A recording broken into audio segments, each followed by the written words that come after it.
జగిత్యాల జిల్లా కొండగట్టు అంజన్న సన్నిధిలో ప్రభుత్వ విప్ ఆది శ్రీనివాస్ ప్రత్యేక పూజలు నిర్వహించారు. అనుచరులతో కలిసి ఆలయాన్ని సందర్శించిన ఆయనకు అర్చకులు, అధికారులు స్వాగతం పలికారు. స్వామివారి దర్శనం అనంతరం తీర్థ ప్రసాదాలు స్వీకరించి బేతాళుని దర్శించుకొని ప్రత్యేక పూజలు చేశారు. ఈ సందర్భంగా ఆది శ్రీనివాస్ మాట్లాడుతూ రాష్ట్రంలోని ఆలయాల అభివృద్ధి కోసం ప్రభుత్వం 2000 కోట్లు కేటాయించిందని తెలిపారు. త్వరలోనే అభివృద్ధి పనులు ప్రారంభమవుతాయని చెప్పారు. సనాతన ధర్మ పరిరక్షణతో పాటు దేవాలయాల అభివృద్ధికి ప్రభుత్వం ప్రత్యేక ప్రాధాన్యత ఇస్తుందన్నారు. బాసర నుంచి భద్రాచలం వరకు ప్రముఖ ఆలయాల అభివృద్ధిపై ప్రత్యేక దృష్టి పెట్టినట్లు పేర్కొన్నారు.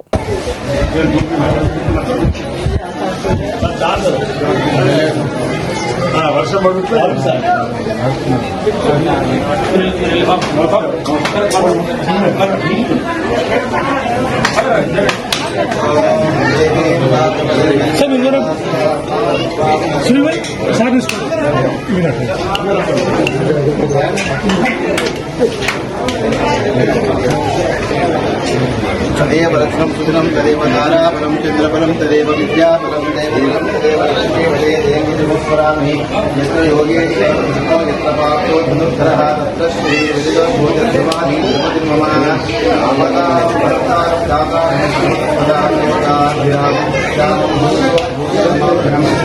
श्री लक्ष्मीनारायणाभ्यां नमः ओम श्री सीतारामाभ्यां नमः ओम श्री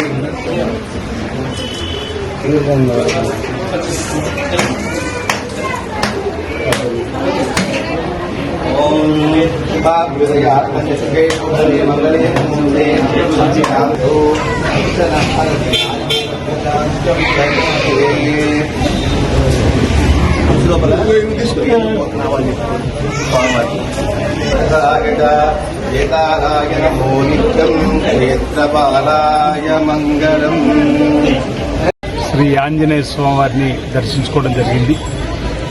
లోక కళ్యాణం జరగాలని తెలంగాణలో గౌరవ ముఖ్యమంత్రి రేవంత్ రెడ్డి గారి నాయకత్వంలో వచ్చినటువంటి ప్రభుత్వానికి ఎలాంటి ఆటంకాలు రాకుండా ఓవైపు సంక్షేమం, మరోవైపు అభివృద్ధి నిరాటంగా కొనసాగాలని చెప్పని వేడుకుంటూ ఈ ప్రాంతంలో ఓవైపు దక్షిణ కాశీగా వెలిసినటువంటి రాజరాజస్వామి ఆలయం, మరోవైపు గోదావరి తీరాన శ్రీ లక్ష్మీనరసింహ స్వామి ఆలయం, ఇక్కడ కొండగట్టు దేవాలయం, అనేక మంది భక్తులు స్వామివారిని దర్శించుకొని ఆశీస్సులు పొందే క్రమంలో రాష్ట్ర ప్రభుత్వం కూడా సనాతన ధర్మాన్ని కాపాడడానికి గౌరవ ముఖ్యమంత్రి శ్రీ రేవంత్ రెడ్డి గారు ప్రత్యేక చొరవతోటి ఆయా జిల్లాలో ఉన్న శాసనసభ్యులు, ఆయా జిల్లాలో ఉన్న మంత్రుల యొక్క కోరిక మేరకు దేవాదాయ శాఖ మంత్రి సురేఖ గారు ప్రత్యేకమైనటువంటి దృష్టిని చేపట్టారు.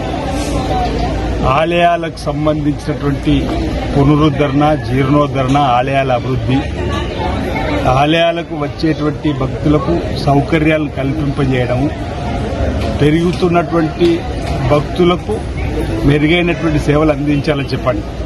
ఇప్పుడు వేముల రాజన్న ఆలయంలో జరుగుతున్న అభివృద్ధి పనులు చూస్తూ ఉన్నారు.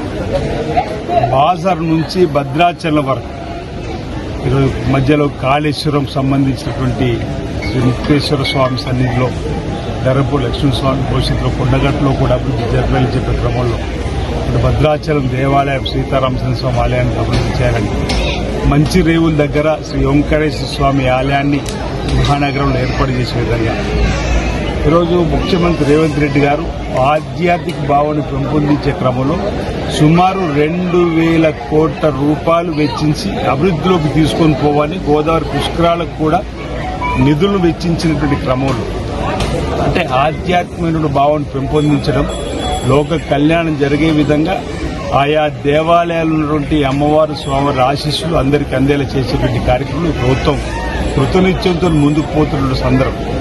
మన ధర్మాన్ని కాపాడవలసిన బాధ్యత మా పైన కూడా ఉందనేటువంటి ఒక భావన ఇందిరమ్మ రాజ్య ప్రజాపాలన ముఖ్యమంత్రి రేవంత్ రెడ్డి గారు కూడా ప్రత్యేక చొరవ తీసుకొని నిధులు వెచ్చించేటువంటి సందర్భం మీరు చూస్తున్నారు. శరవేగంగా ఆయా ఆలయాల అభివృద్ధి కూడా భూమి పూజలు గావింపజేయడం, ఆయా ఆలయాలకు సంబంధించినటువంటి ప్రధానంగా శృంగేరి పీఠానికి సంబంధించినటువంటి జగద్గురు శ్రీ శ్రీ విధుశేఖర భారతి గారి సూచనలు, సలహాలను, మరోవైపు చిన్నజేరి స్వామికి సంబంధించినటువంటి వారి ఆలోచనలు కూడా తీసుకొని అంటే ఆధ్యాత్మికమైన అందరికీ అందే విధంగా చేసేటువంటి కార్యక్రమం కూడా గౌరవ ముఖ్యమంత్రి రేవంత్ రెడ్డి నాయకులు ప్రభుత్వం చేస్తుంది. అందులో భాగంగా భవిష్యత్తులో కూడా అనేక దేవాలయాల అభివృద్ధికి పెద్దపీట వేస్తూ ముందు పోతుంది ఈ ప్రభుత్వం.